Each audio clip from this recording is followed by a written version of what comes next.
Hey, this is Corey from Woodcraft, and it's a new month, which means it's a new battle box. Now, if you want to see what's in this month's box, stay tuned.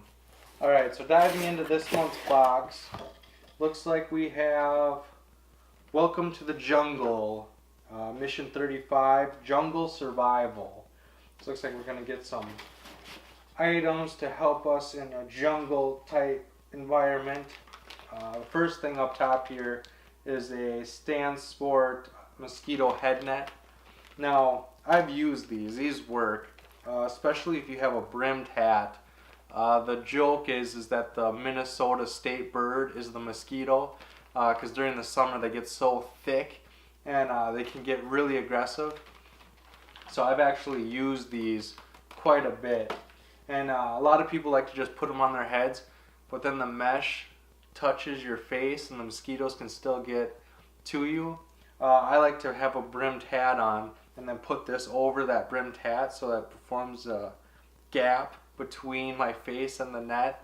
And you can still hear them buzzing, but they stay out of your ears and your nose and your mouth. And so I really like having these head nets. And I can see how in a jungle situation that where the bugs are a lot thicker and even more aggressive than probably here in Minnesota, that this would come in extremely handy. Next item, we have a jungle first aid kit. Looks like it's a military surplus item. It's got a nice belt loop on the back. I like this pouch. On the inside, you have all the first aid items. It looks like they're in a waterproof Ziploc baggie. And it looks like it's just the standard things that they're alcohol prep pads, a bunch of band-aids, some gauze pads, some gauze rolls, alcohol prep pads. The only thing I see in here that you wouldn't find in a normal first aid kit is a bar of soap. I suppose in a jungle scenario there's a lot of bacteria and a lot of stuff that can cause infections, and so keeping wounds clean is probably very important in a jungle situation. So yeah, that's the only thing. It's just a standard basic first aid kit. It has instructions here on the back on different things. So yeah, it's just a jungle first aid kit. I like the pouch though. The pouch is really nice. It's got nice buttons, a nice belt loop in the back. I like the pouch that it comes in. Next, we have a sniper veil, a camouflage sniper veil. It's pretty big actually.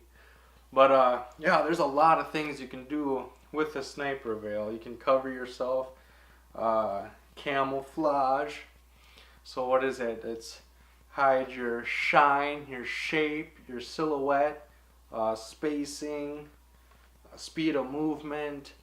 I can't think of the other ones, but there's like 7 S's to camouflage and concealment. And so yeah, this is what this is for. Again, it's got a bunch of little holes in it, so you could put fine grasses and stuff in here and make it kind of a ghillie style cover implement as well. But it is cotton. These are usually 100% cotton, so you can also dip them in the river or the lake and wrap it around your neck to help keep cool. You can use it as a gill net to help catch fish. You can use it as a net to help catch other animals. You can use it as an improvised tourniquet if you're trained in that application. There's a lot of things you can do. It's basically a shamag with a bunch of little holes in it. And so there's a lot of things you can do with this sniper veil. So I can see myself actually using that. We have a bottle of army type insect repellent. So it's I almost spoke too soon. I thought it was just going to be 100% DEET, but it's only 30% DEET, and it's 70% other ingredients. And it doesn't say what the other ingredients are. Effectively repels ticks, mosquitoes, black flies, no-see-ums, deer flies, stable flies, chiggers, and fleas. So a water-based formula, keep out of reach of children. Yeah, that's weird to me because like my bug spray, I like to use Maxi DEET or 100% DEET. I like DEET because it seems to keep the mosquitoes away from me. There's a lot of formulas and bug sprays that'll keep them from biting you, but the DEET, I think, actually keeps them away. You know, it keeps them out of your personal bubble, and that's what I prefer. I prefer not to deal with them at all. And so I wonder how this would compare to like the Sawyer Maxi DEET and the other brands that I use. So I'm gonna have to try that out this summer. Next item is a flashlight. Now this flashlight actually has LED lights.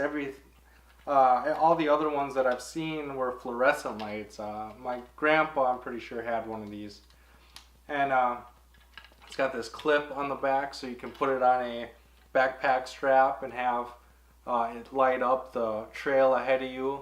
It has a little D-ring type thing on the bottom so you can hang it and have directional light. There should be a... Oh yeah. So on the bottom here you can unscrew the very bottom, and there's lenses, and so you have red, which will not screw up your night adjusted vision. You have blue, which will help you track blood trails. You have orange.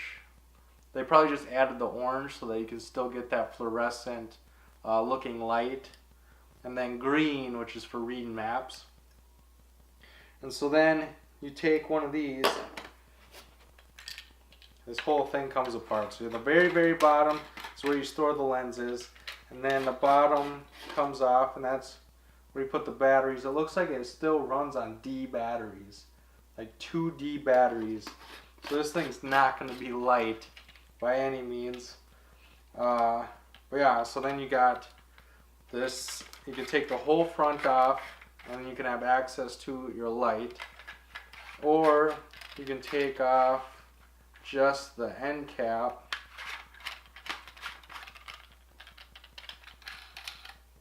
And then that's where your filter goes. And then you have green or red or whatever. And so it's a pretty versatile little light. And it's all self-contained. Everything you need is right here on the flashlight itself. And so it's going to be cool to play with. I'm going to have to get some D batteries just so I can play with this thing.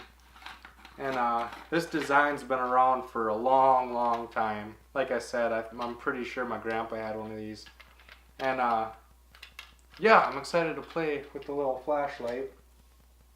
Next we have a BattlBox survival and tactical gear. This is actually a hammock. It's a full hammock system. It's got the hammock, and then it's got a sewn in bug net. But the thing I'm most excited about is it comes with its own straps. And these are like Atlas style straps. And so it's the webbing with a bunch of little loops sewn into it. So you just take your carabiner and you put it through the loop. And if you want to adjust it, you just move it to the next loop up or down. So when I first started hammock camping, I was tying knots. So I'd take my webbing and I would tie knots to adjust my hammock, and that was a pain in the butt. So then I upgraded to Dutch Ware's cinch buckles, and that made it a lot easier. But I think these are going to be even easier yet. So I'm excited to see how this works. I'm also excited to try out the hammock with the included bug net sewn into it. My hammock system, I have my hammock and my bug net are two separate units.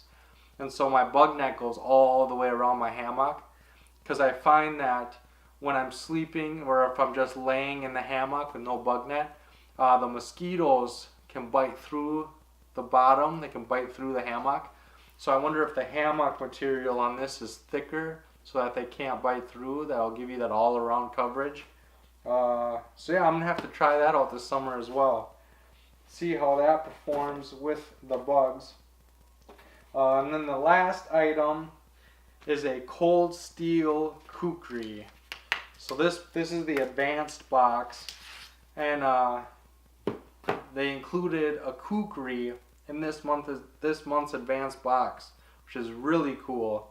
I don't own a Kukri. I've never really had the desire to own a Kukri because I don't like sharpening recurve blades, and it's pretty much what a Kukri is. It's just one huge recurve blade.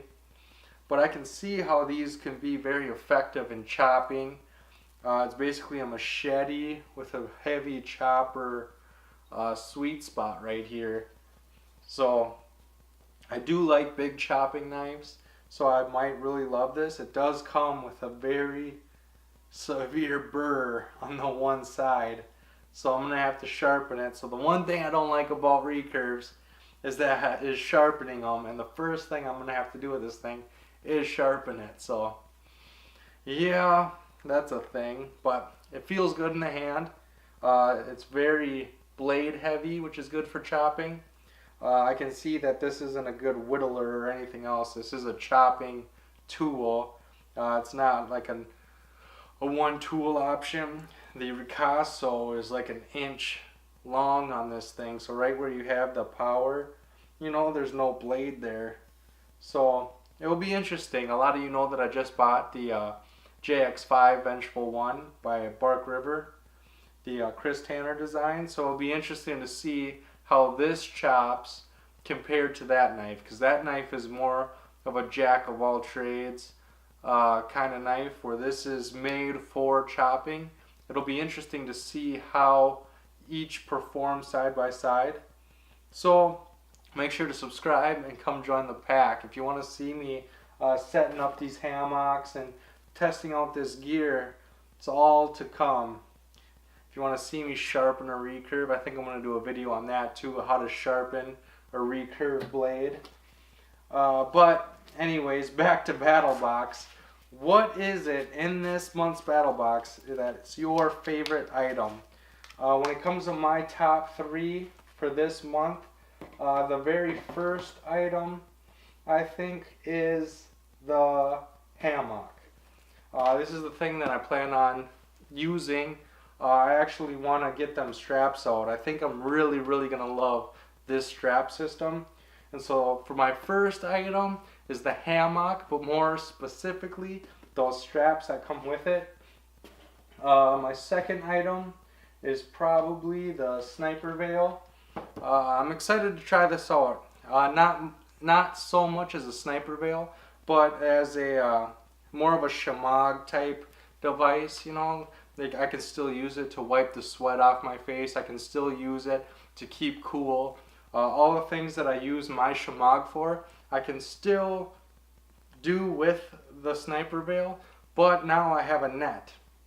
And so I'm pretty excited to see how the different things I can come up with for this sniper veil.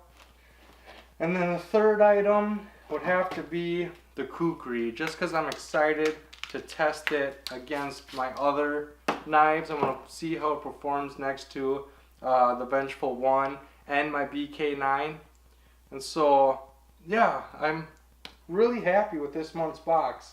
It came with a lot of outdoor gear, which they have had troubles with in the past, is just sending us random gear and not keeping it specific to survival and outdoors, or survival and tactical gear. But yeah, I really like this month's box.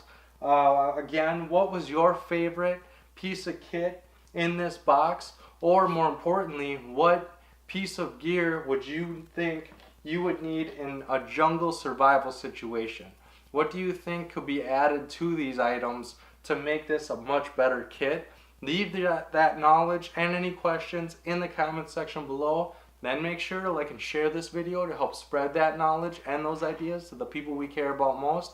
And as always, don't forget to subscribe. Come join the pack. I have a new video every Sunday and Thursday, and I can't wait to see you on the next one. Thanks, guys. It's 3 o'clock and I'm already running out of sunlight.